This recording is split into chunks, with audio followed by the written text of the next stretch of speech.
Thank you very much. My name is Obdulio Piedra, born in Havana, Cuba. Came to this country 52 years ago. Not only am I a Boy Scout, but I'm a proud Eagle Scout. Raised in Miami, Corwell Elementary, St. Peter and Paul. Went to Belen. Continuing my education, I went to Miami High too. Graduated from Miami High and did my formal college education at Miami-Dade and St. Thomas University. A couple of weeks ago, I had the opportunity to be the speaker at graduation, along with Bishop Favarola, which was given an honorary degree and one of his last public appearances before his retirement. And my words to the graduation class, the motto for St. Thomas University is building leaders for life. And I said, you have now your formal education in a Christian setting, and you have your diploma. Now you have to go out and be leaders for life. And that is so important. And that's what I have done throughout my career. If you have seen what I've done, I have worked in this community for 32 years, trying to make Miami, South Florida, the premier place to work, study, and play. We are blessed by living in South Florida.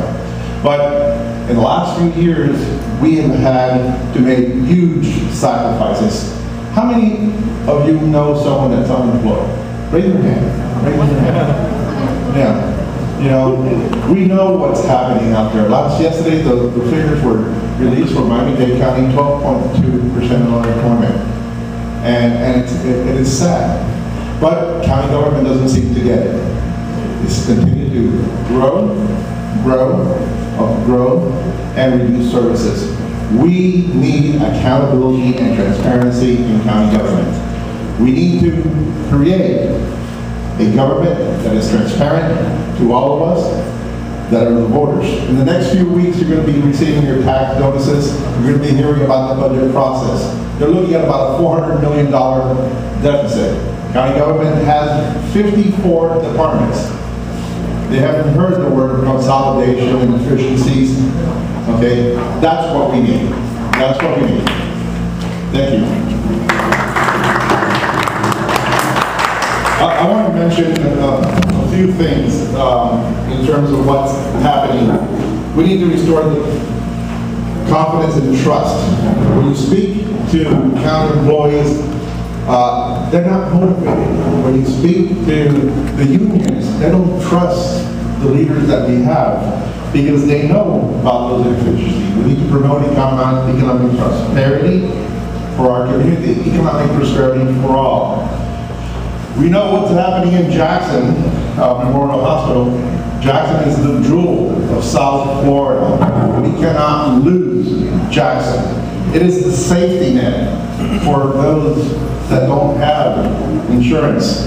I have served on the board of a not-for-profit hospital appointed by a federal judge that the hospital had gone into bankruptcy, and the federal judge threw out the board of directors, brought in a group of community leaders, and we took the hospital, stabilized it, improved quality care, and then we were able to sell the hospital and save 500 jobs instead of closing the hospital. And that's the type of experience I'll bring into the county. We have, I've been a leader throughout my life in working with los encuentros familiares, following my parents' footsteps. My father and my mother were one of the founders of Crucillos here at the Crucillo movement in South Florida. I was a leader in Encuentros, one of the founders of Amor y Acción, that does God's work in the Dominican Republic and Haiti. I'm a Mayo's brother, and I have a Mayo's brother back there, and I'm sure that there's a few others in the room. I've worked in the Early Childhood Coalition.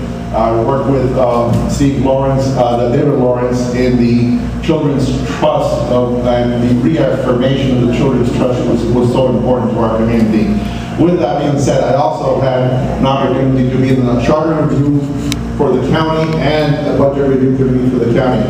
I know, as a business leader, I can go in and set way. In the next 2 years, there's going to be a lot of change in county government. I want to be paving that way for all of you. God bless you, and remember, vote Piedra, August 24th. There's more background on this.